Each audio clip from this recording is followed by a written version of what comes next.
శోధించాడు. అలా మన విశ్వాసాన్ని కూడా దేవుడు పరిశోధిస్తాడు. అనేక శ్రమల గుండా మనం ప్రయాణం చేయవలసి ఉంటుంది.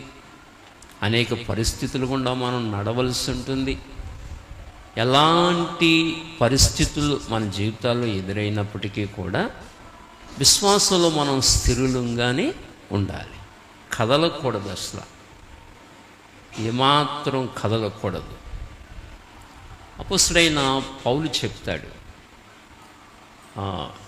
కొరింథీయులకు రాసిన పత్రికలో, మీరు కదలని వారును స్థిరులను ప్రభు కార్యాభివృద్ధి యందు ఎప్పటికీ ఆసక్తులై ఉండుడి అన్నాడు.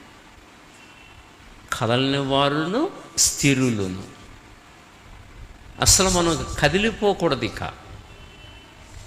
విశ్వాసంలో అంత బలంగా మనం స్థిరంగా ప్రభువులో ఉండాలి. ప్రభు కార్యాభివృద్ధి యందు ఎప్పటికీ ఆసక్తులై ఉండుడి అని కొరింథీయులకు రాసిన పత్రిక 15వ అధ్యాయం ఆఖరి వచనాల్లో చెప్తారు.